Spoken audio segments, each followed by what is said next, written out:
الحمد للہ وکفی والصلاة والسلام علی عباده الذین اصطفى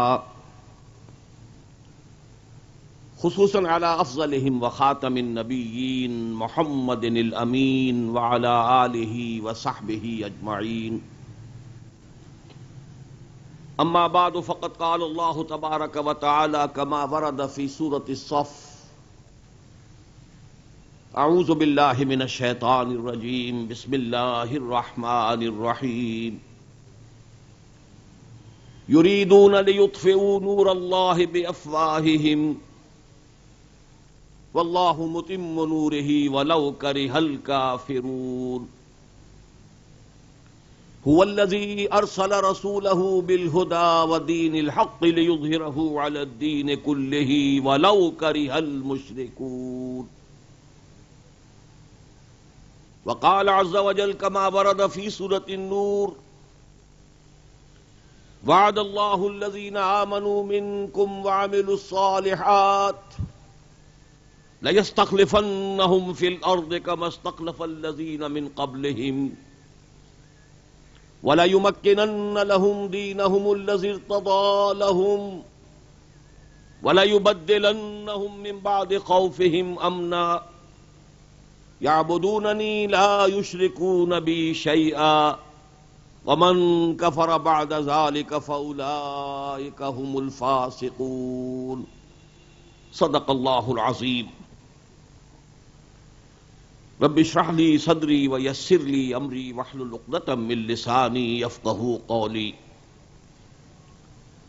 اللہم ربنا الہمنا رشدنا واعذنا من شرور انفسنا اللهم ارنا الحق حقا وارزقنا اتباعه وارنا الباطل باطلا وارزقنا اجتنابه اللهم وفقنا لما تحب وترضى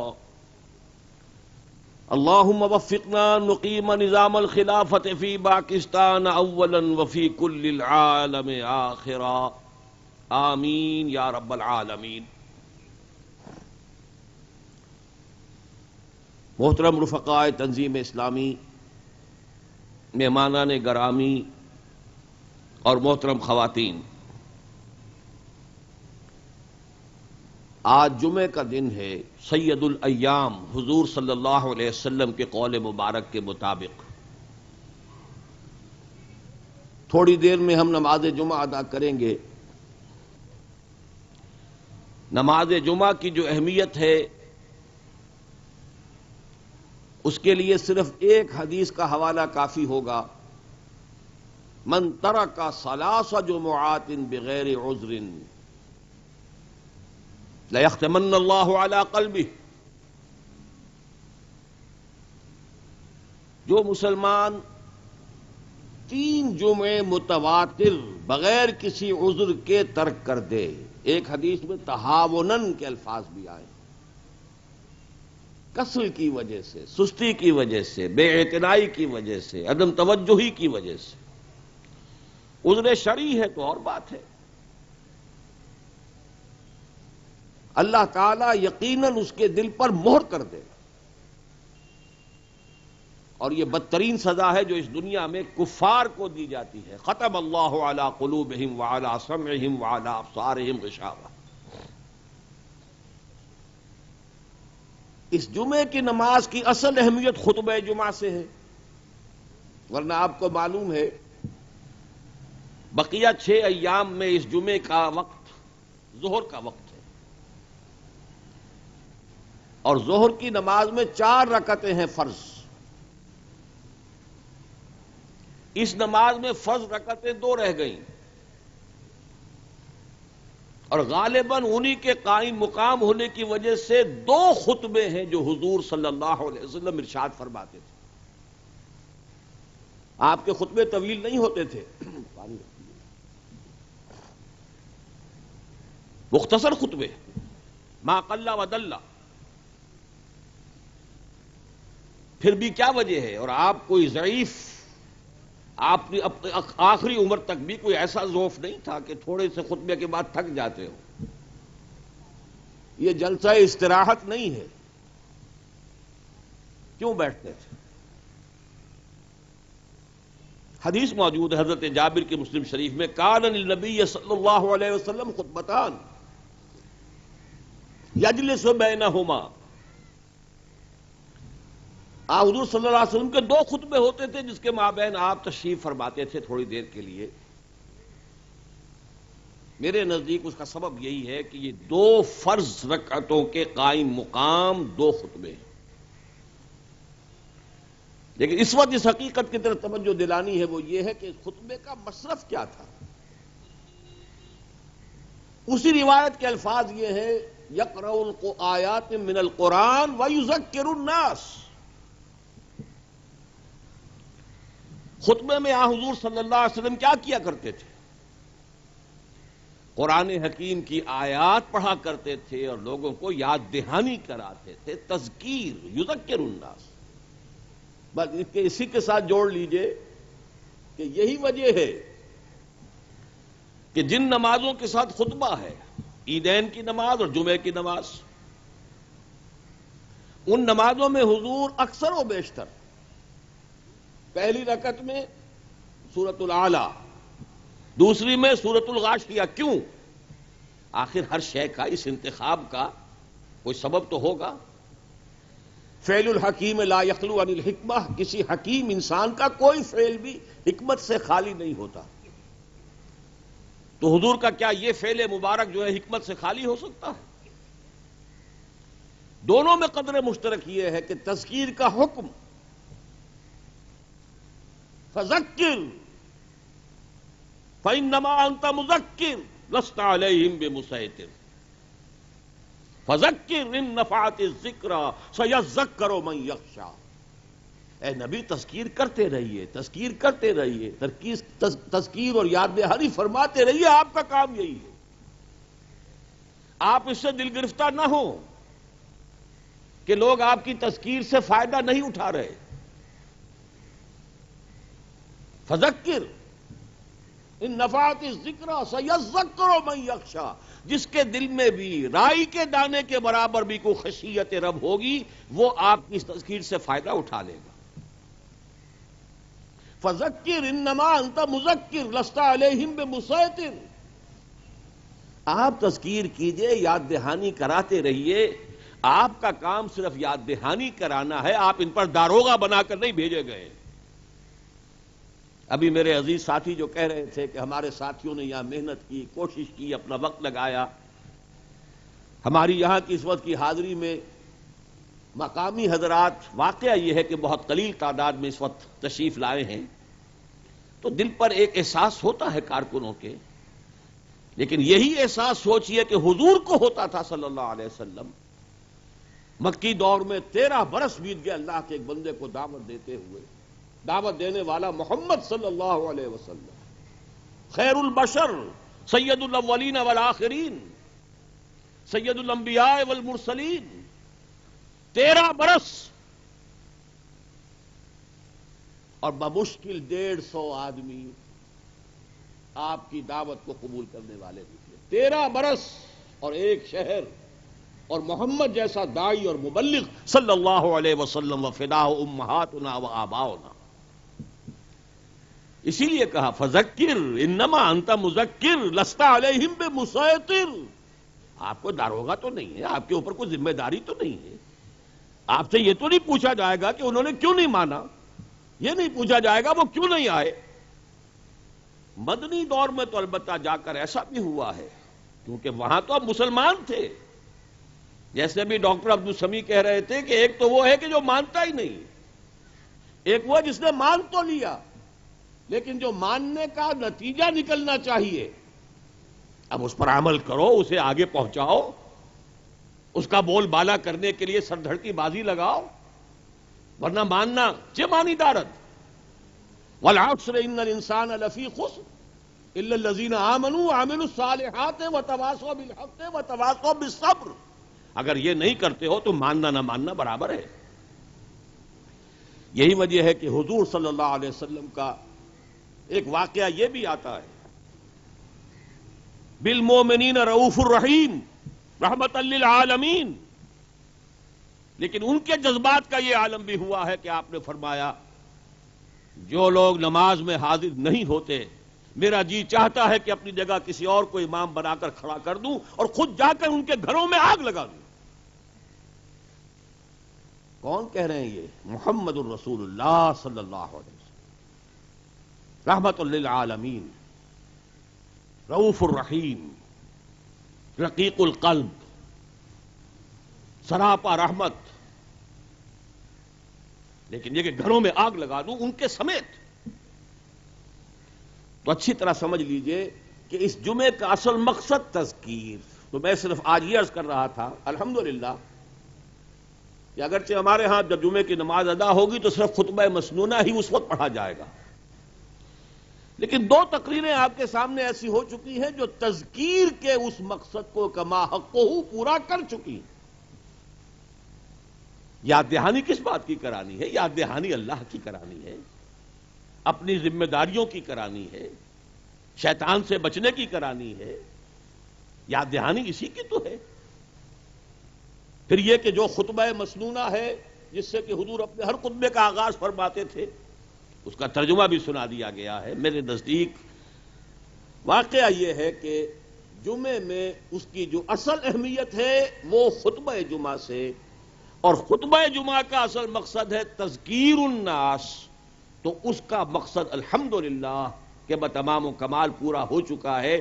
اس لیے کہ بدقسمتی سے جب وہ خطبہ عربی میں ہوگا تو زبان یار من عربی ومن عربی نمی دانم، ہمیں تو کچھ پتہ ہی نہیں چلے گا کہ وہاں کیا پڑھا گیا، حضور کے الفاظ مبارکہ کے معنی کیا ہیں۔ تو جو اصل مقصد ہے وہ اس سے حاصل ہو گیا۔ لیکن دوسری بات آج کے بارے میں جو نوٹ کرنے کی ہے وہ یہ ہے کہ میرے آج کے اس خطاب جمعہ سے آپ کے شہر سکھر میں خطبات خلافت کا آغاز ہو رہا ہے۔ اس کے حوالے سے کچھ تاریخی حقائق ہیں جو میرے سامنے آئے اور میرے حافظے میں تازہ ہوئے ہیں، میں اس کے بارے میں کچھ باتیں عرض کروں گا۔ یہ خطبات خلافت، تحریک خلافت تو اگرچہ شروع کیے ہوئے ہمیں اب 4 سال ہو گئے، لیکن یہ کہ جو خطبات خلافت کا سلسلہ میں نے شروع کیا تھا، پاکستان کے تمام بڑے بڑے شہروں میں یہ ہو چکا ہے، کہیں 3 کہیں 4، لیکن اس کا آغاز ہوا تھا خالق دینا ہال کراچی سے تقریباً 2 سال قبل۔ اور خالق دینا ہال کراچی جو بندر روڈ پر واقع ہے، یہ وہ جگہ ہے جہاں پہلی تحریک خلافت جو اس صدی کے آغاز میں چلی تھی اس بر عظیم پاک و ہند میں، اس کے جو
تو میں یہ عرض کر رہا تھا کہ آج آپ کے شہر سکھر میں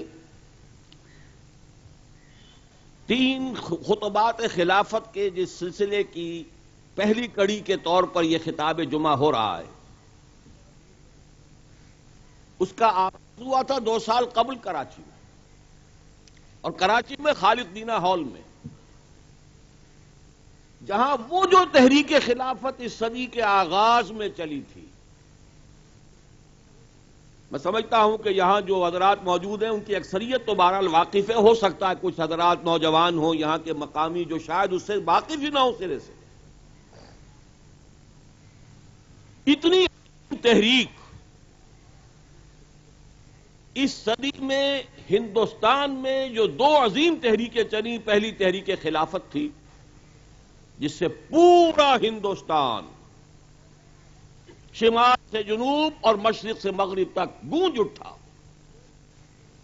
نعرہ خلافت، اور بول محمد علی کی جان بیٹا خلافت پہ دے دو.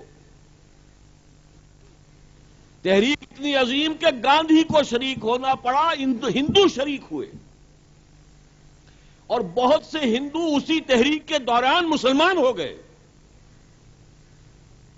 اور میرا یہ گمان ہے کہ اگر وہ تحریک آگے چلتی، اگر مصطفیٰ کمال پاشا کے ہاتھوں اسلام کے دشمنوں نے خلافت ختم نہ کرا لی ہوتی، علامہ اقبال نے جس پر مرثیہ کہا کہ چاک کر دی ترک نادا نے خلافت کی قبا، سادگی اپنوں کی دیکھ اوروں کی عیاری بھی دیکھ. مسلمان کے ہاتھوں خود مصطفیٰ کمال. اب تو صورت یہ ہو گئی کہ مدعی سست گواہ چست. ہندوستان کا مسلمان سر سے کفن باندھ کر تیار ہو چکا ہے، ہجرت کر رہا ہے. ہزاروں لوگ ہندوستان چھوڑ کر چلے گئے ہیں، افغانستان چلے گئے ہیں، ہزاروں جیلوں میں پھنسے ہوئے ہیں، اور وہاں ترک نے خود ہی اس خلافت کی قبا کو چاک کر دیا. اب کیا کریں؟ جیسے اوس پڑ جائے، مدعی سست گواہ چست. اور یہ کیوں ہوا یہ بھی جان لیجئے. مصطفیٰ کمال پاشا اگرچہ ایک عظیم مسلمان قوم ہے، ترک قوم اس کا لیڈر ہے، اس میں کوئی شک نہیں. بعض اعتبارات سے میں بھی اس کا احسان مانتا ہوں. اللہ تعالیٰ نے ترکی کے نام سے اگر ایک ملک بچا دیا پہلی جنگ عظیم کے بعد، اس کا سب سے بڑا کریڈٹ اسی کو جاتا ہے، ورنہ نام مٹ گیا ہوتا ترکی کا بھی. لیکن اس کے ساتھ ساتھ یہ بھی واقعہ ہے کہ وہ فری میسن تھا، یہودیوں کا اعلی کار تھا. لیکن اچھی طرح سمجھ لیجئے کہ اعلی کار ہونا مستلزم نہیں ہے کہ وہ جانتا بھی ہو کہ میں اعلی کار ہوں. ایک اعلی کار اور ایجنٹ وہ ہوتا ہے جو جان بوجھ کر ایجنٹ ہوتا ہے، شعور کے ساتھ ایجنٹ ہوتا ہے، سمجھ کر ہوتا ہے، کوئی مفاد حاصل کرتا ہے، کوئی تنخواہ لیتا ہے. ایک وہ اعلی کار ہوتا ہے. ایک اعلی کار وہ ہوتے ہیں کہ خود نخچیر کے دل میں ہو پیدا ذوق نخچیری. وہ سمجھ میں بڑا کام کر رہا ہوں، حقیقت میں کسی کا اعلی کار بن گیا ہو. ایک اعتبار سے ہمارے افغان مجاہدین بھی اعلی کار بنے ہیں امریکہ کے. اب تک کا جو نتیجہ ہے وہ تو یہی ہے. یہ دوسری بات ہے کہ وہاں چونکہ بہت سے لوگوں نے بڑے خلوص کے ساتھ جانوں کی قربانی دی ہے، خیر برآمد ہوگا. لیکن تاحال جو کچھ ہو رہا ہے وہ جہاد فساد بن گیا. کیوں بن گیا؟ کوئی اسباب تو ہے کہ نہیں؟ امریکہ نے اپنے آرک رائیول کو ختم کروا دیا، اپنی عظیم ترین شکست جو اسے ویتنام میں ہوئی تھی اس کا بدلہ چکا لیا سوویت یونین سے، اس کے دھجیاں بکھروا دی. لیکن کیا ہمارے مجاہدین اس کو جانتے تھے؟ نہیں، معاذ اللہ، یہ بات صحیح نہیں ہے. تو اعلی کار دو طرح کے ہیں. اعلی کار وہ جو شعوری ہے، جان بوجھ کر ہے. جیسے آپ نے سنا ہوگا ہمارے علماء جو ہیں نفاق کی دو قسمیں بیان کرتے ہیں. ایک نفاق فی العقیدہ، ایک نفاق فی العمل ہے. عملی طور پر تو منافق ہے ایک شخص، عقیدے میں منافق نہیں. اور ایک شخص وہ جو جان بوجھ کر اپنے کفر کو چھپا کر، اپنے اندر کفر کو مخفی رکھتے ہوئے، کفر ہوتے ہوئے اپنے آپ کو مسلمان ظاہر کرے، وہ شعوری منافق ہے. لیکن ایک وہ ہے جسے پتہ ہی نہیں کہ میں منافق ہوں، ہے منافق. حضور کی حدیث میں آیا ہے آیت المنافق ثلاثن، 3 نشانیاں ہیں جس میں ہے وہ منافق ہے. جب بولتا ہے جھوٹ بولتا ہے، جب وعدہ کرتا ہے خلاف ورزی کرتا ہے، امین بنایا جاتا خیانت کرتا ہے، وہ منافق ہے۔ وَإِن صَامَ وَصَلَّى وَزَعَمَ أَنَّهُ مُسْلِمٌ، چاہے وہ نماز پڑھتا ہو، روزہ رکھتا ہو اور اسے پورا زوم ہو کہ میں مسلمان ہوں، لیکن منافق ہے۔ اسی طرح سمجھ لیجئے کہ مصطفیٰ کمال پاشا فری میسن ہونے کی نیت سے، یہ فری میسن ہو، یہ روٹری کلب ہو، یہ لائنز کلب ہو، یہ فلانے کلب ہو، یہ سب کیا تھے؟ یہ بہبود کے کام ہو رہے ہیں، یہ کوئی غریبوں کی مدد کے کام ہو رہے ہیں۔ ان سب کے پردے میں زائدزم نے اپنا ایک بڑا جال، تہ در تہ جال دنیا میں پھیلایا ہے۔ آرڈر الومناٹی 1776 میں شروع کیا ہے، اور اس وقت یہ جال جو ہے مختلف ان انجمنوں کے ذریعے سے اور سوسائٹیوں کے ذریعے سے پھیلتا چلا گیا۔ بہرحال عرض میں یہ کر رہا تھا کہ خالق دینہ حال میں اس عظیم تحریک، اور بلکہ جو بات رہ گئی، مجھے گمان ہوتا ہے کہ اگر ترکوں نے خلافت کو ختم نہ کر دیا ہوتا اور ہندوستان کی وہ عظیم تحریک خلافت جاری رہتی تو گاندھی بھی مسلمان ہو جاتا، لیکن کیا کریں؟ آپ نے سنا ہوگا اس دور کے بڑے بڑے ہندو لیڈر مسلمان ہونے کو تیار تھے۔ اچھوتوں کا رہنما، کروڑ اچھوت جس کے اشارے کے اوپر امبیدکر مسلمان ہونے کے لیے تیار ہو چکا تھا، کیوں نہیں ہوا؟ وہ اہل تشیع پہنچ گئے، جی ہم نے سنا آپ مسلمان ہو رہے ہیں، آپ کو شیعہ ہونا چاہیے۔ جب آباد کوئی اور پہنچ گیا، کوئی سنی پہنچے، نہیں نہیں شیعہ نہیں، مجھ سنی ہونا۔ انہوں نے کہا بھائی یہ جھگڑے اگر ہے تو میں جہاں ہوں وہیں بہتر ہے۔ تامل کا جو رینیسنس ہوا ہے، جس کو ہم کبھی مدراس کے نام سے جانتے تھے، آج ایک بہت بڑی اسٹیٹ ہے تامل ناڈو، اس کا جب تو سب سے بڑا جو ہیرو ہے، جس کے مجسمے لگے ہوئے ہر جگہ، گاندھی کا مجسمہ ہوگا تو اس کا بھی ہوگا، اس کا نام اس وقت میرے دل سے اتر رہا ہے، وہ بھی مسلمان ہونے کو تیار تھا۔ بلکہ اس کا حال تو یہ تھا کہ کہیں بھی مدراس میں کہیں سیرت کا جلسہ ہو، محفل میلاد ہو، ممکن نہیں تھا کہ وہ وہاں شریک نہ ہو۔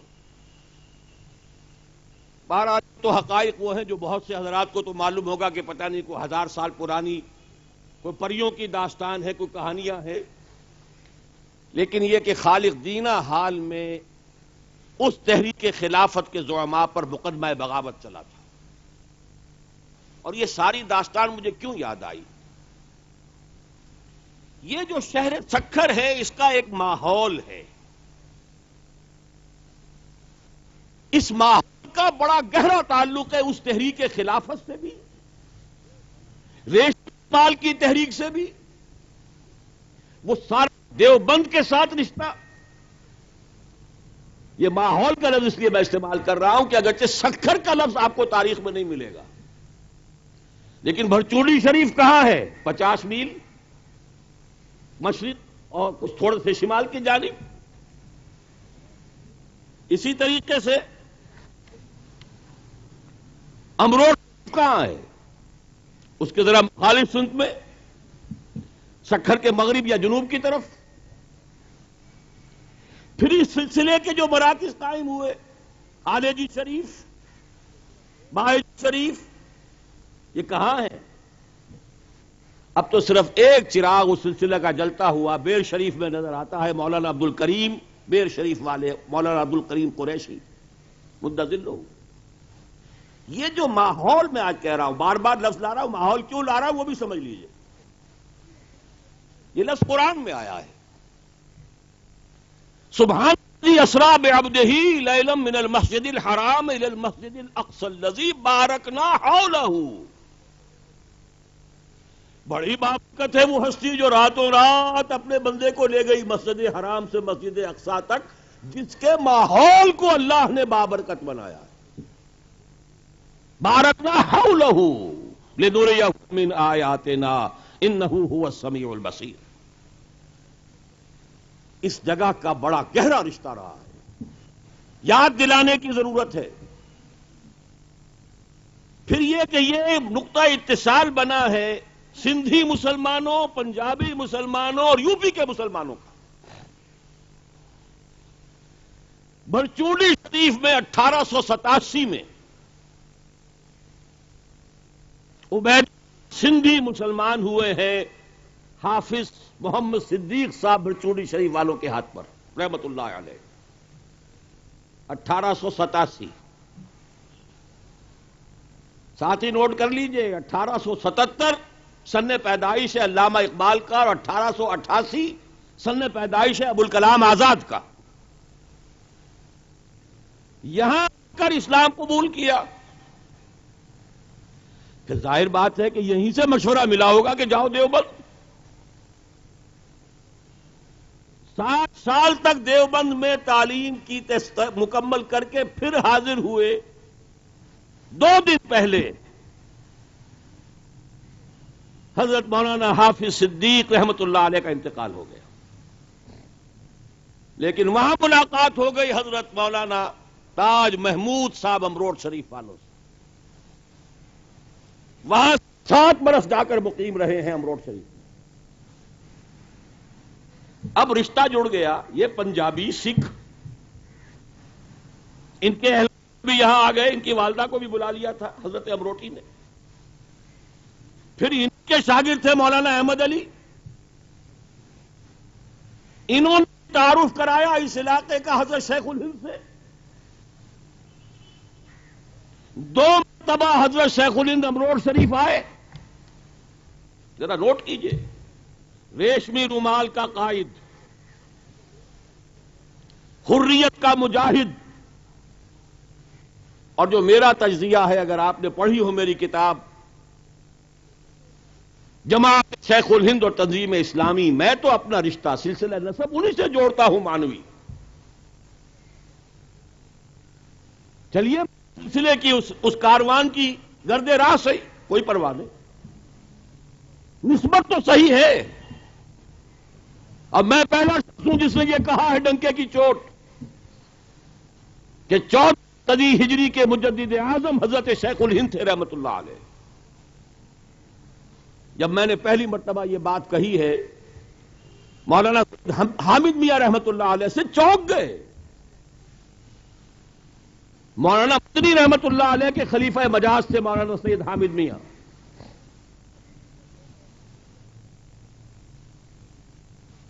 اور مولانا محمد میاں کے بیٹے ہیں جمعیت علماء ہند کی بڑی عظیم شخصیت جنہوں نے ضخیم کتابیں لکھی ہیں علماء ہند کا شاندار ماضی اور تاریخ جمعیت العلماء. ان کے صاحبزادے حامد میاں اور مولانا حسین احمد مدنی رحمت اللہ علیہ کے خلیفہ مجاز حامد میاں چونک گئے کہ واقعہ ہے کہ بات یہی صحیح ہے، لیکن افسوس کہ ہم میں سے کسی کا ذہن ادھر نہیں گیا. ہمارے دیوبند میں یا تو خیال آتا رہا، بہرحال جیسا کہ آپ کو معلوم ہے مولانا اشرف علی تھانوی رحمت اللہ علیہ کے بارے میں، اور یا پھر مولانا رشید احمد گنگوہی رحمت اللہ علیہ کے بارے میں. لیکن بات تمہاری صحیح ہے کہ 14ویں صدی ہجری کا مجدد اعظم حضرت شیخ الہند تھے. اور وہ شخص کتنا بڑا سیاسی رہنما تھا اس کا اندازہ کیجئے اس سے. جب انگریز کی اسیری سے رہائی پائی ہے، بامبے میں آئے ہیں، تو قدم بوسی کے لیے پہنچنے والے بامبے جو لوگ تھے ان میں سے 2 نام سن لیجئے. پہلا نام موہن داس کرم چند گاندھی اور دوسرا مولانا عبد الباری فرنگی محلی. دیوبند تو ظاہر بات ہے ابھی حال ہی میں بنا تھا، ابھی کوئی پرانی اس کی تاریخ نہیں تھی. اب تو وہ بڑی ایک تاریخ والا مدرسہ ہے. سب سے مرکز شمالی ہند میں دینی علوم کا فرنگی محل لکھنؤ. اور مولانا عبد الباری فرنگی محلی جو 1919 میں جمعیت علماء ہند قائم ہوئی، اس وقت پہلے صدر وہی تھے. اس وقت شیخ الہند جیل میں تھے، اسیر تھے، جیل میں تو نہیں، نظر بند تھے. کہاں؟ جزیرہ مالٹا میں، اسیر مالٹا. البتہ دوسرا علاج جب ہوا ہے، ان کی رہائی ہو چکی تھی، دوسرے اجلاس کے صدر وہی تھے شیخ الہند رحمت اللہ علیہ. لیکن ان کا استقبال کرنے کے لیے بمبئی جانے والے کہاں لکھنؤ کہاں بمبئی، ذہن میں رکھیے. اور آج کی طرح 1 گھنٹے کی فلائٹ میں تو آدمی نہیں جاتا تھا. مولانا فرنگی بیری پہنچے ہیں وہاں پر، موہن داس کرمچند گاندھی پہنچا ہے وہاں پر استقبال کے لیے. وہ عظیم شخصیت امروٹ شریف میں 2 مرتبہ آئی. اور یہاں سے حضرت تاج محمود سمروٹی رحمت اللہ علیہ جب 50 سالہ جشن منایا گیا ہے دیوبند کا تو وہاں یہ تشریف لے گئے تھے، اس میں شرکت کی۔ پھر میں نے تو ابھی حال ہی میں خاص اسی لیے کتاب جو ہے کھولی اور اس کا مطالعہ کیا۔ انڈیا آفس لندن میں جن لوگوں کے تمام ناموں کے ساتھ تھوڑا تھوڑا تعارف درج ہے، یعنی جو بڑے بڑے اکابر مجرمیہا، ان کے نزدیک جو بڑے بڑے مجرم تھے، جو بڑے بڑے باغی تھے،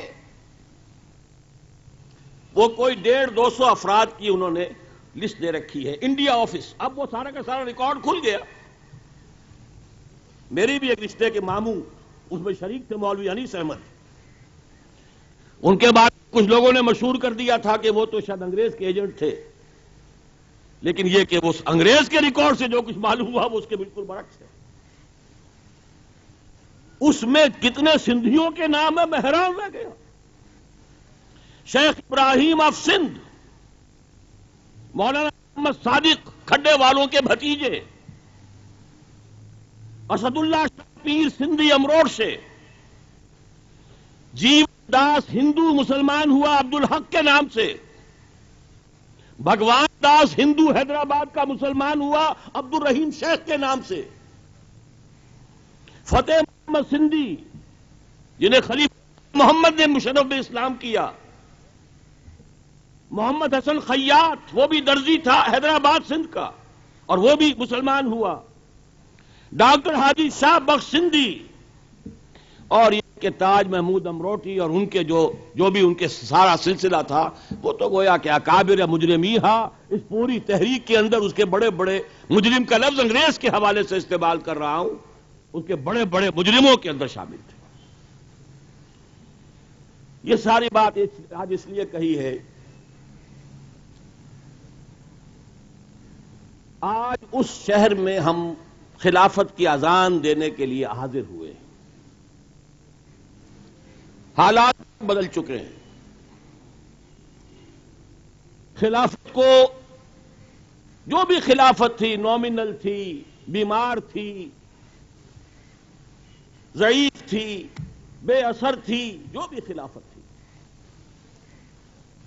اس کے حوالے سے بھی ایک واقعہ یاد آگے آپ کو سنا دوں۔ جب حضرت شیخ الہند مالٹا میں اسیر تھے، اس زمانے میں وہاں جو انگریز کوئی کمانڈنٹ تھا اس کا کیمپ کا یا کوئی اور افسر تھا، اس نے کچھ اچھے تعلقات قائم کر لیے حضرت شیخ الہند سے، بے تکلفی ہو گئی۔ حضرت شیخ الہند نے فرمایا یہ ہماری خلافت جو ہے ترکی خلافت بڑی کمزور سی ہے، ضعیف سی ہے، بے اثر سی ہے، یہ آپ کیوں اس کے درپے ہو گئے، کیوں اس کو ختم کرنا چاہتے ہیں؟ دیکھیے خلافت ختم ہو رہی ہے 1924 میں، 1919 میں 5 برس پہلے تو حضرت شیخ الہند رہا ہو کر آ چکے ہیں۔ یہ 1918 کی بات ہوگی، 17 کی ہوگی یا 19 کی ہوگی، بس یہی ہوگا۔ کس قدر حالات سے واقف تھے کہ خلافت کے خلاف کیا ریشہ دوانیاں ہو رہی ہیں۔ یہ کیوں آپ لوگ ہاتھ دھو کر ہماری اس بیچاری کمزور سی لولی لنگڑی خلافت اس کے پیچھے پڑ گئے؟ جواباً اس نے کہا کہ حضرت اتنے سادہ نہ بنیے، آپ اتنے سادہ نظر تو نہیں آتے جیسی سادہ بات آپ کر رہے ہیں۔ آپ اور ہمیں بھی معلوم ہے کہ اس گئے گزری حالت میں بھی اگر خلیفہ مسلمانوں کا جہاد کا اعلان کر دے تو لاکھ مسلمان نکل آئیں گے دیوانے، سروں سے کفن باندھ کر میدان میں آ جائیں گے، کون سنبھالے گا انہیں؟ اور یہ واقعہ ہے، ہزاروں دیوانے ہندوستان چھوڑ کر افغانستان ہجرت کرنے چلے گئے تھے۔ کہاں ترکی کی خلافت، ہندوستان سے کیا سروکار، کیا تعلق؟ اور اگر کہیں ہوا ہے کوئی احتجاج تو صرف ہندوستان میں، کہیں بھی نہیں ہوا۔ تو وہ شہر سندھ کا خاص طور پر جس کا ماحول، جس کے شرق و غرب جس کے آس پاس یہ تحریک چلتی رہی ہے، جس کو اب آپ بلا بیٹھے. ہمارے پاس ایسے بھی لوگ چند ہی ہوں گے کہ جو جانتے ہو کہ یہاں کیا ہوتا رہا ہے. اس شہر میں اس خلافت کی اذان دینے کے لیے ہم حاضر ہوئے ہیں. ظاہر بات ہے فطری خواہش ہے ایک شخص کی، وہ شخص میں ہوں یا کوئی اور ہو، اگر ہم نے یہ محنت کی ہے تو ہماری خواہش ہے کہ یہاں کے لوگ آئیں، ہماری بات سنیں تو صحیح. ہم جو طویل سفر طے کر کے آئے ہیں، ہم نے اگر یہاں پر محنت کی ہے کس لیے؟ سیاست ہمارا کھیل نہیں. ایک بات تو ہر شخص کو معلوم ہے، اب تو میری عمر کا 65واں برس ہے، آج تک سیاست کے میدان میں جس کو سیاست سمجھا جاتا ہے، ویسے تو کوئی مسلمان غیر سیاسی نہیں ہو سکتا، سیاست دین کا جز ہے، لیکن جسے ہمارے ہاں سیاست سمجھا جاتا ہے، انتخابات ہیں، الیکشن ہے، ہنگامے ہیں، سرکاری پارٹی ہے، اپوزیشن ہے، ٹانگیں گھسیٹنا ہے، الزام تراشیاں ہیں، اس میدان سے کوسوں دور رہا ہوں. زیادہ سے زیادہ یہ کہ غلط فہمی ہوئی تھی یا اسے کہہ لیجیے دھوکہ کھایا تھا 2 مہینے کے لیے سرت ضیاء الحق صاحب سے، کہ میں سمجھتا تھا کہ وہ واقعتاً کچھ کرنے کے در پہ ہے. اور آج بھی میں کہتا ہوں اگر وہ واقعتاً کچھ کرنا چاہتے تو ظاہر بات ہے ابو بکر اور عمر اور عثمان اور علی تو کوئی نہیں بن سکتا، عمر بن عبد العزیز بن سکتے تھے. اور جب یہ سامنے آ گئے تو یہ بھی عرض کر دوں، اسی دین کا ایک فرزند ذوالفقار علی بھٹو، اللہ نے بھی ایک بہت بڑا موقع دیا تھا، بہت بڑا موقع دیا تھا، بہت بڑا موقع دیا. میں اس زمانے میں اپنے احباب اور دوستوں سے کہا کرتا تھا، جب شروع میں وہ میدان میں آئے ہیں ایوب خان کے خلاف، میں یہ کہا کرتا تھا کہ تاریخ نے اس شخص کو ایک بہت قیمتی موقع دیا ہے، لیکن یہ اس سے فائدہ نہیں اٹھا سکے گا. اس لیے فائدہ نہیں اٹھا سکے گا، جس کو انگریزی کہتے ہیں he was born with a golden spoon not silver spoon. کسی موقع سے فائدہ اٹھانے کے لیے بھی محنت تو کرنی پڑتی ہے، مشقت تو کرنی پڑتی ہے. جیسے بٹر صاحب آپ کو حدیث سنا رہے تھے، کل الناس یغدو فبائع نفسہ، ہر ایک کو اپنی جان مارنی پڑتی ہے، جان کھپانی پڑتی ہے، تبھی کچھ ہوتا ہے. یہ چونکہ محلوں میں پیدا ہوا، محلوں میں پرورش پائی، صرف چاندی کا نہیں سونے کا چمچہ اس کے منہ میں شروع سے تھا، یہ اس سے فائدہ اٹھا نہیں سکے گا. لیکن اس شخص نے میرے اس گمان کو غلط ثابت کر دیا. وہ محنت کی ہے جس کا واقعہ یہ ہے کہ میں تصور بھی نہیں کر سکتا اپنے لیے، کم سے کم اس عمر میں تو نہیں کر سکتا. 6 جلسے ایک دن میں اس نے ایڈریس کیے. لاہور کا ایک جلسہ جو میں نے سنا تھا وہ اس کا 5واں جلسہ تھا اس دن کا. پچھلے میں آواز بند تھی، گلا بالکل جواب دے چکا تھا، چیخ کر مشکل سے آواز نکال رہا تھا، اور ابھی اس رات کو جلسہ ایک اور بھی خطاب کر رہا تھا. اور واقعہ یہ ہے کہ قوم نے بھی پھر اس کے ساتھ جو تعاون کیا ہے، اس کی آواز پر جو لبیک کہا ہے، عام لوگوں کو جو ٹکٹ دیے ہیں اور بڑی بڑی جو ہے جاگیرداریاں اس کے آگے جو ہے وہ ختم ہو گئی ہیں. پنجاب میں ہوا ہے، مجھے یہاں کا معلوم نہیں. تاریخ بہت بڑا موقع دیا تھا. وہ چاہتا تو ماؤ سے تنگ تو بن جاتا اس ملک کا، جاگیرداری کی لعنت کو تو ختم کر دیتا، کوئی اس کے آڑے نہیں آ سکتا تھا. یہ لعنت جو آج تک آپ کے گلے کا توق بنی ہوئی ہے، اس ملک کی سیاست کچھ جاگیرداروں کا میوزیکل چیئرز گیم ہے، اس کے سوا کچھ نہیں ہے، کھیل تماشا ہے. کر لیجیے احتساب کر لیجیے، احتساب ہوگا کیا؟ چچا رہ گیا تو بھتیجا آ جائے گا. کیا پورے خاندان کو ڈسکوالیفائی کر دیں گے آپ؟ ایک بھائی دوسرا بھائی. ویسے بھی یہ تو تقسیم کر کے رکھتے ہیں، ایک بھائی ادھر ہو، دوسرا بھائی ادھر ہو، تیسرا ادھر ہو، تاکہ چاہے چت ہو چاہے پٹ ہو، ہماری تو جیت ہی جیت رہے. اس کی حکومت آ جائے تب بھی اور اس کی حکومت آ جائے تب بھی. اصل گلے کا توق کا ہار ہے وہ تو یہ جاگیرداری ہے.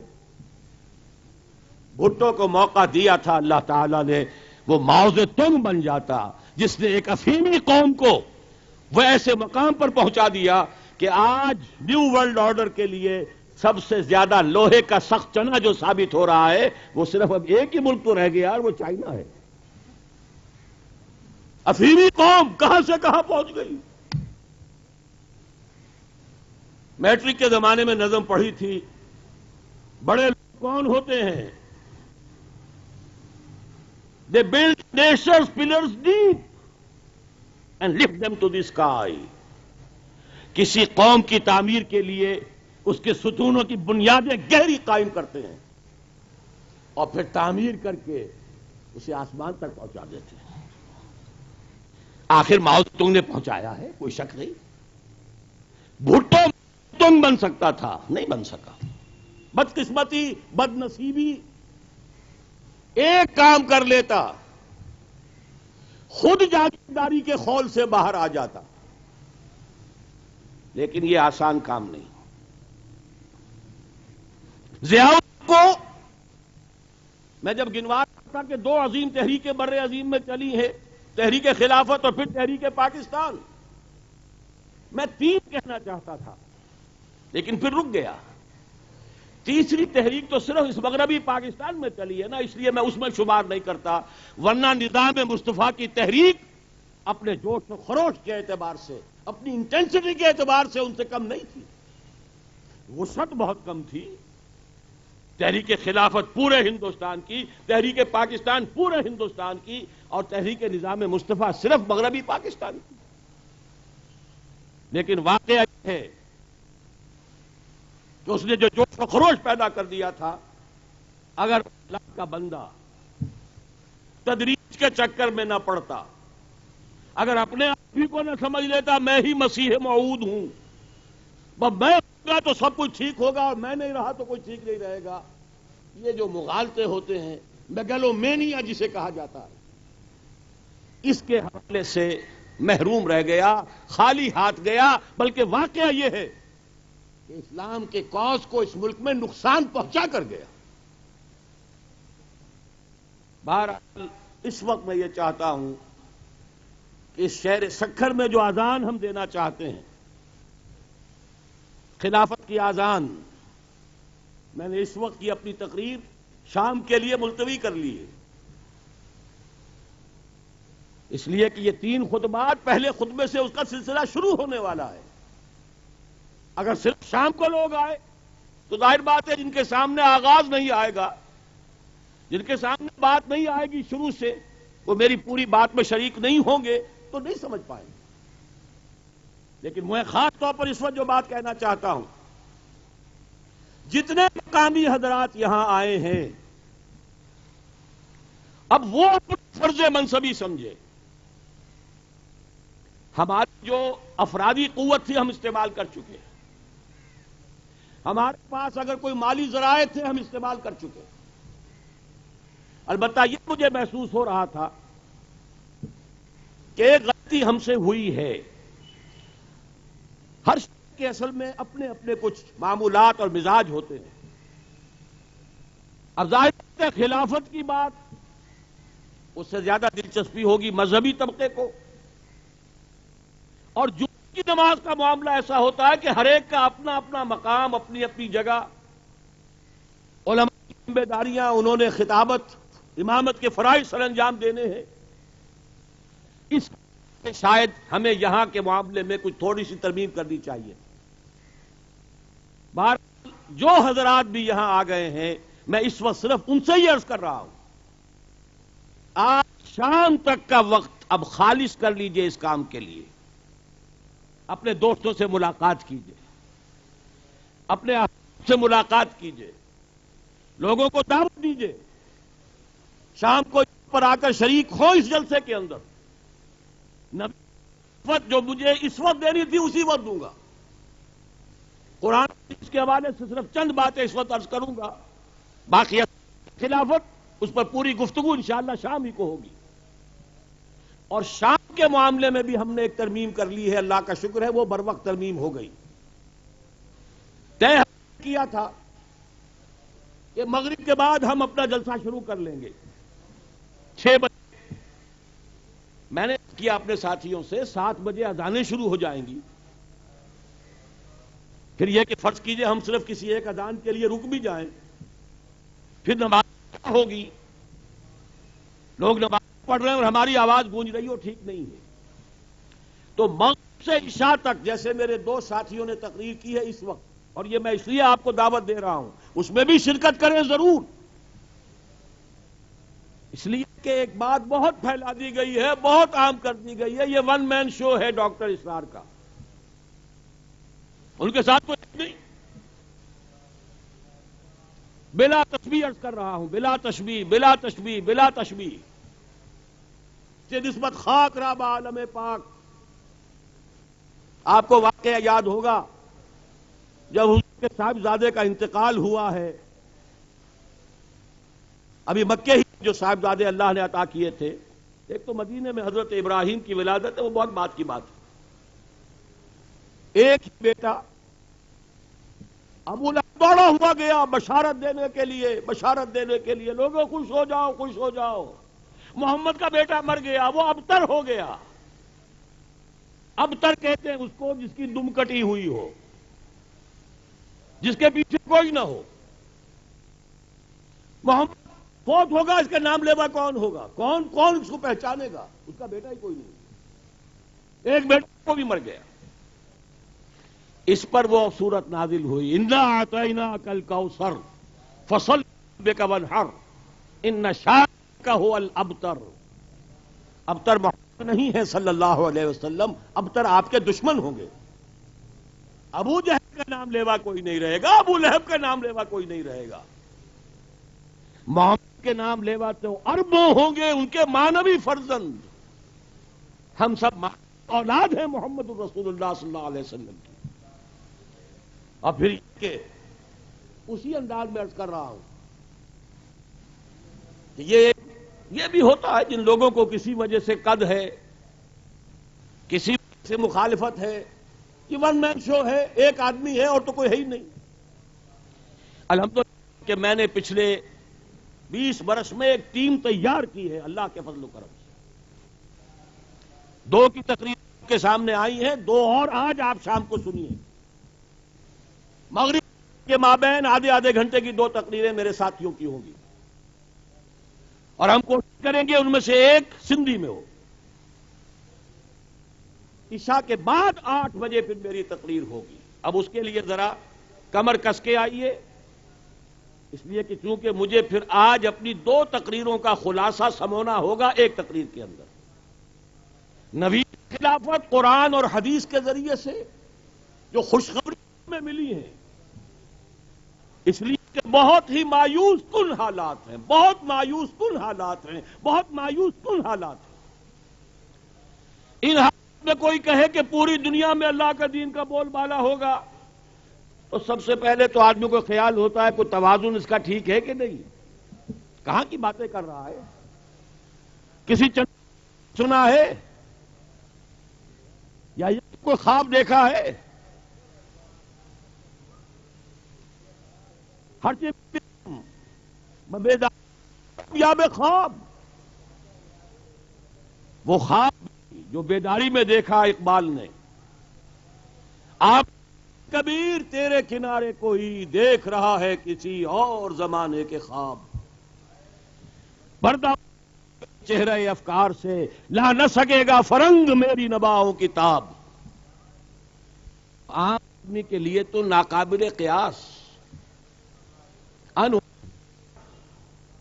بات کرو روٹی کی، بات کرو ملازمت کی، بات کرو مہنگائی کی، بات کرو فلاں کی خرابی، سابقہ حکومت، ہر حکومت آ کر سابقہ حکومت کو گالیاں دے گی، ساری سابقہ حکومت کی ساری خرابی سابقہ حکومت کی۔ حالانکہ واقعہ یہ ہے، اصل حقیقت وہ ہے جو محمد عربی 1400 برس پہلے بتا چکے ہیں۔ صلی اللہ علیہ وسلم، عمالکم،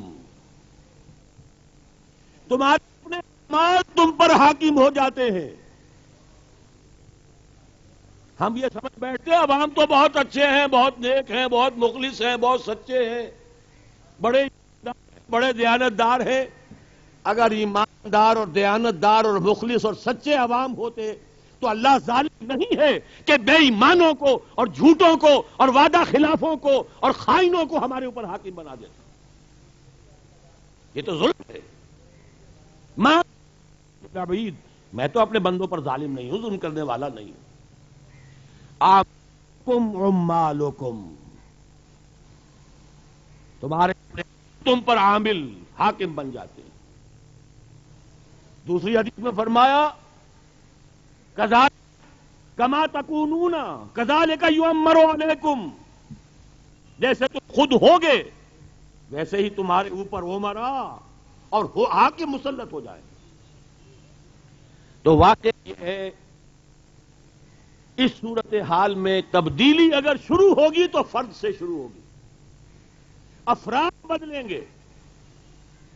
چاہے 1.5 برس میں محمد الرسول اللہ صلی اللہ علیہ وسلم کو اگر 150 ملے تھے، وہ 150 ان میں کا ایک ایک لاکھوں کے برابر تھا، اس میں کوئی شک نہیں۔ لیکن ایک بات کا یقین آپ کو ہونا چاہیے، جب تک ایک جماعت ایسی نہیں بنے گی جس میں ایک عکس موجود ہو اسی جماعت کا، محمد رسول اللہ والذین معہ، دیکھیے سونا رتی بھی ہے تو سونا ہی ہے، اور ٹن بھی ہے تو سونا ہی ہے۔ نسبت کیا ہے رتی کی ٹن کے ساتھ؟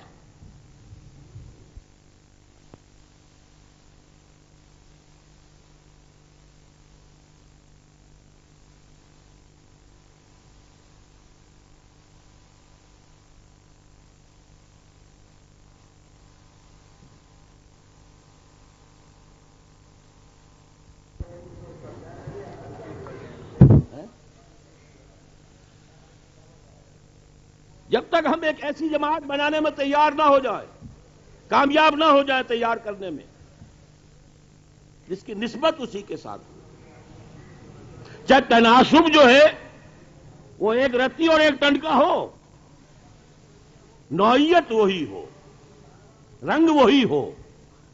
صبغۃ اللہ ومن احسن من اللہ صبغہ ونحن لہ عابدون، وہ صبغت اللہ کے اندر رنگی ہوئی جماعت ہوگی تو یہ بیڑا پار ہوگا، اور ہوگا۔ اصل جو گفتگو ہے میری شام کی وہ تو یہ ہے کہ ہوگا۔ اس وقت صرف یہ عرض کر دوں، میں یہ جانتا ہوں کہ اس سے زیادہ مشکل کام پوری دنیا میں کوئی نہیں۔ نظام خلافت قائم کر دینا انسانی جد و جہد کے نتیجے میں قائم ہو جائے نظام خلافت۔ ذرا غور سے سنیں جو حضرات اس سے پہلے میری ان باتوں سے آگاہ نہیں ہے، پوری تاریخ انسانی میں صرف ایک مرتبہ ہوا کہ محمد الرسول اللہ صلی اللہ علیہ وسلم کے دست مبارک سے نظام خلافت اللہ کی حکومت قائم ہوئی۔ شاید کچھ صاحب علم ہو اور وہ کہیں کہ بہت بڑا دھوکہ لگ گیا اس شخص کو، قرآن کا ثبوت ہے، یا داؤد انا جعلناک خلیفۃ فی الارض، ہے کہ نہیں؟ لیکن فرق نوٹ کیجئے، ایک کام حضور کا ہے، ایک فرد واحد سے دعوت شروع کی، 10 برس میں بمشکل 125 آدمی آئے۔ یہ حیثیت بھی نہیں تھی کہ اپنے بل پر مکے میں رہ سکتے، طائف تشریف لے گئے مدد کے لیے، خالی ہاتھ واپس آنا پڑا تو ایک مشرک کی امان لے کر مکے میں داخل ہوئے۔ لیکن یہ کہ اس کے بعد اگلے 10 برس میں جہاد اور قتال، اس میں غار ثور بھی آ گیا، اس میں بدر بھی آ گیا، اس میں احد بھی آ گیا، سب آ گیا، دین غالب ہو گیا۔ یہ مثال وہاں نہیں ہوئی۔ حضرت داؤد نے کوئی دعوت شروع کی تھی؟ کیا وہ داعی اللہ تھے؟ کیا انہوں نے کوئی جماعت بنائی تھی؟ نہیں. دعوت دی موسیٰ نے 300 برس قبل، موسیٰ علیہ الصلوۃ والسلام. لیکن موسیٰ کے زمانے میں ان کی زندگی میں 1 انچ زمین پر بھی اللہ کا حکم قائم نہیں ہو سکا. 6 لاکھ کہنے کو مسلمان تھے ان کے ساتھ، جنگ کرنے کے لیے تیار نہیں ہوئے. قرآن میں ہے فَاذْهَبْ أَنْتَ وَرَبُّكَ فَقَاتِلَا إِنَّا هَاهُنَا قَاعِدُونَ. جہاں موسیٰ تم اور اپنے رب کو ساتھ لے جاؤ، جنگ کرو، ہم تو یہاں بیٹھے ہیں. زمین جنبت نہ جنبت خود محمد. نتیجہ کیا نکلا؟ فَإِنَّهَا مُحَرَّمَةٌ عَلَيْهِمْ 40 سَنَةً. اور نتیجہ پہلا کیا نکلا ہے؟ کتنی بیزاری طاری ہوئی حضرت موسیٰ علیہ السلام پر اپنی اس قوم سے جس کی کتنی محبت تھی. اتنی محبت کہ اپنے ایک قبطی بھائی، اپنے ایک بنی اسرائیلی بھائی کو ایک قبطی کے ہاتھوں پٹتا ہوا نہیں دیکھ سکے. قبطی کو مکہ مارا ہے اور جان نکال دی. فَوَكَزَهُ مُوسَىٰ فَقَضَىٰ عَلَيْهِ. قرآن کے الفاظ ہیں. وہی موسیٰ ہے جس میں اس قدر بیزاری پیدا ہو گئی قوم سے. رب انی لا املک الا نفسی واخی فافرق بیننا وبین القوم الفاسقین. اے اللہ مجھے تو اختیار ہے تو صرف اپنی جان کا اور اپنے بھائی ہارون کی جان کا. پوری قوم جواب دیے بیٹھی ہے، کیا کروں؟ اکیلا چنا یا 2 چنے یا 4 چنے؟ 2 اور بھی تھے. حضرت یوشع ابن نون جو ان کے خلیفہ بنے، حضرت کالب بن یفنہ، یہ 2 اور تھے. 2 نبی اور 2 حواری کہہ لیجئے، 2 صحابی کہہ لیجئے. لیکن 4 چنے بھی بھاڑ کو نہیں پھوڑ سکتے. بھاڑ پھوڑنے کے لیے جمعیت چاہیے، جماعت چاہیے، طاقت چاہیے، قوت چاہیے. اور میری قوم کوری جواب دے رہی. وہ تو 300 برس بعد ایک جنگ ہو رہی تھی. یہودی پٹ پٹ کر بری طریقے سے منتشر ہو چکے تھے. ان کے بیٹے ان سے چھین کر غلام بنا لیے گئے تھے. ان کی عورتیں ان سے چھین کر کنیزیں بنا لی گئی تھی. قد اخرجنا من ابنائنا من دیارنا و ابنائنا. ہمیں ہمارے گھروں سے نکال دیا گیا، بیٹوں سے جدا کر دیا گیا. تو ذرا کوئی سپہ سالار بنا دیجئے ہمارا. اپنے نبی سے کہا ہم جنگ کریں. وہ جنگ ہو رہی تھی، طالوت اور جالوت کی مشہور جنگ. حضرت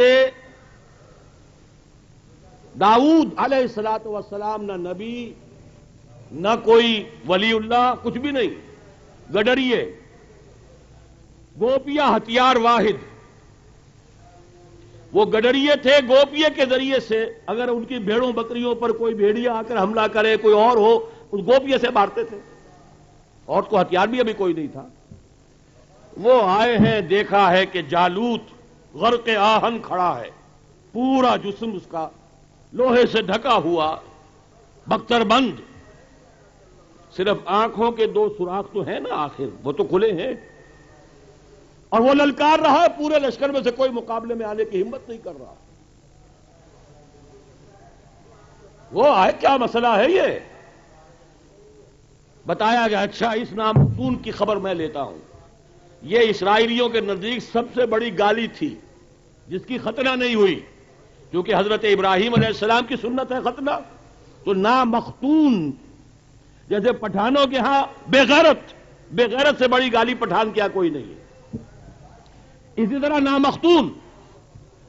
چنانچہ وہ گوپیے میں رکھ کر پتھر پھینکا ہے جو اس کے آنکھ کے سوراخ میں سے گھس کر اور کھوپڑی میں پار ہو گیا، مر گیا.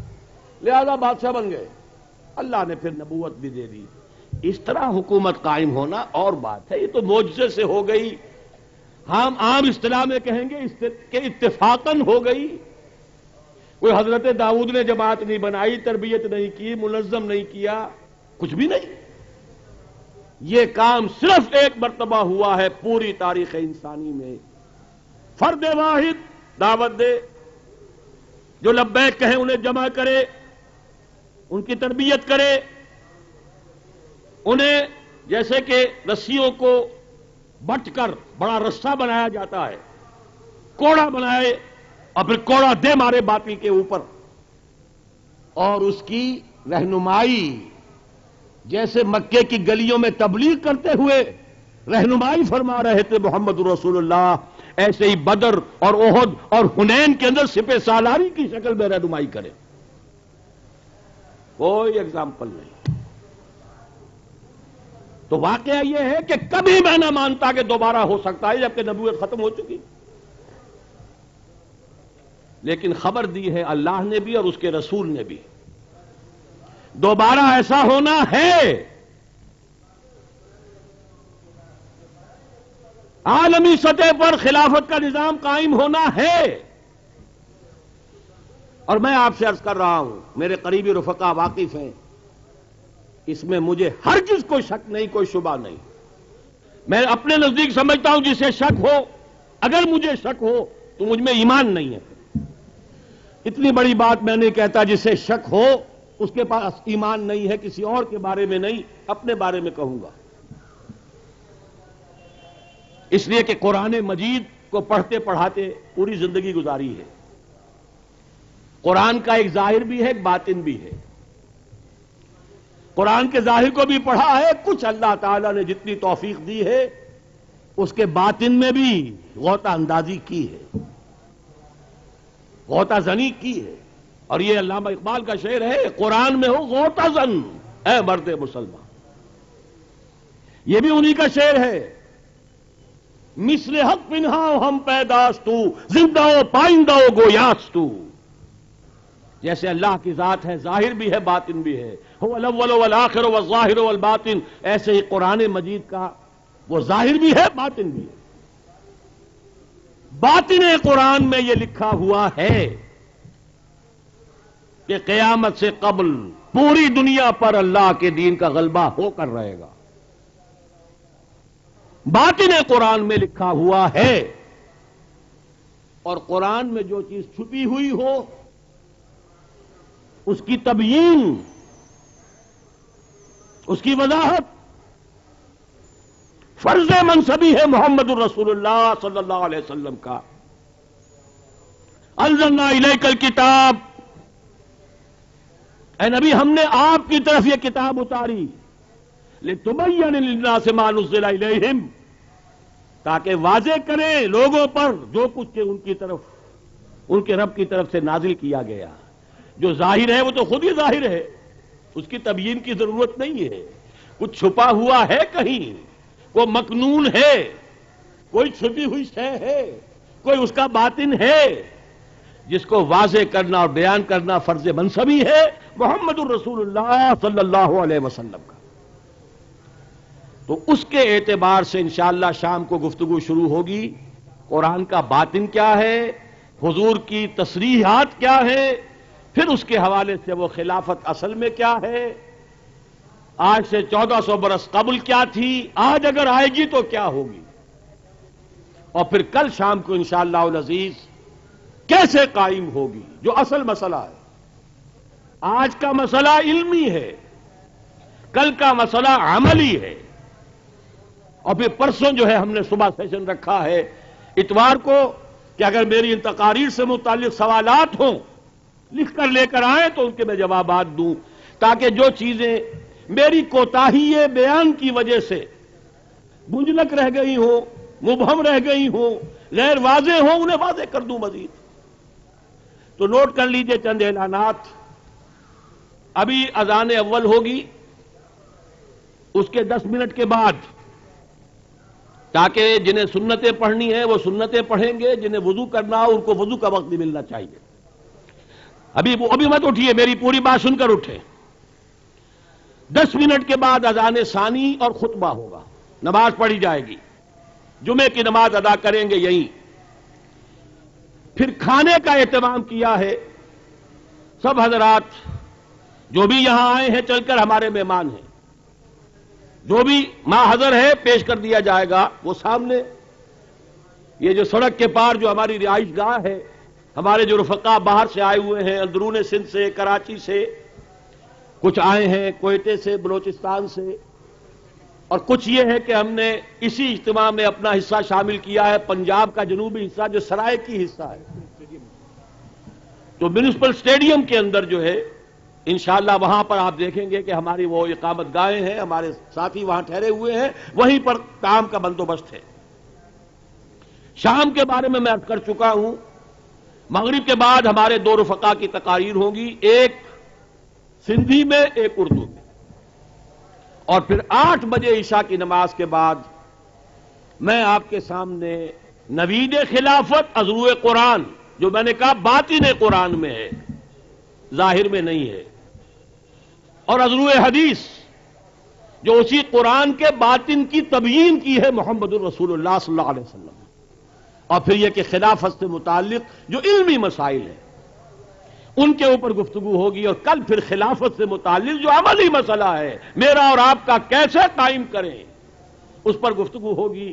اور جیسا کہ میں نے آپ سے عرض کیا، میری اس وقت یہ خواہش ہے جتنے حضرات سکھر شہر سے آئے ہیں یا آس پاس کے علاقے سے آئے ہیں، وہ آج کے وقت کو ابھی سے، جیسے ہمارے تبلیغی بھائی کہا کرتے ہیں، تفریغ اوقات، آج کا وقت فارغ کر لیں۔ اب آپ میں سے ہر شخص جو ہے وہ اس اجتماع کا داعی اور مبلغ بن جائے، اور حدیث میں آپ کو سنا دوں، حضور صلی اللہ علیہ وسلم نے جب آخری خطبہ ارشاد فرمایا تھا اپنا، جسے ہم جانتے ہیں بہت مشہور خطبہ حجۃ الوداع، اس کے آخر میں آپ نے فرمایا فَلْيُبَلِّغِ الشَّاهِدُ الْغَائِبَ، اب جو یہاں ہیں ان کے ذمے ہے یہ کہ دوسروں تک پہنچائیں جو یہاں نہیں ہیں۔ اور بڑے پیارے الفاظ ہیں، فَرُبَّ مُبَلَّغٍ أَوْعَىٰ مِنَ الْحَامِلِ، ایسا بھی بہت دفعہ ہو جاتا ہے کہ جسے کوئی بات کوئی دوسرا پہنچا دے، وہ شخص زیادہ قدردان ہو جاتا ہے اس بات کا جو پہنچانے والا ہے، وہ شاید پوری طرح بات سمجھا بھی نہیں تھا، وہ سمجھتا ہے کہ میں ایک نعمت لے کر جا رہا ہوں، وہ شاید سمجھ رہا ہے چاندی لے کر جا رہا ہوں، اور اسے نظر آئے نہیں چاندی نہیں بھائی، تو میرے لیے سونا لے آیا ہے۔ رب مبلغ، بہت سے ایسے ہوتے ہیں مبلغ، مبلغ کے معنی پہنچانے والا، مبلغ مفعول بن گیا جسے پہنچایا گیا ہو۔ رب مبلغ اوعا، وہاں کا لفظ آتا ہے حفاظت کرنے کے لیے، اوعا زیادہ محافظ بن جاتا ہے، زیادہ قدردان بن جاتا ہے، زیادہ کمیٹڈ ہو جاتا ہے اس شے کے ساتھ کہ جو اسے پہنچائی ہے، پہنچانے والا شاید اتنا تھا بھی نہیں۔ تو کوئی عجب نہیں کہ آپ کی اس محنت کے نتیجے میں اگر کچھ لوگ آئیں، یہ باتیں سنیں، ان کے اللہ تعالیٰ دل کھول دے، اور اس سے پھر یہ کہ آپ کے اس مرکز کو اس دوسری تحریک خلافت کے لیے بھی ایک بہت بڑے مرکز بننے کا آپ کے شہر کو شرف حاصل ہو جائے۔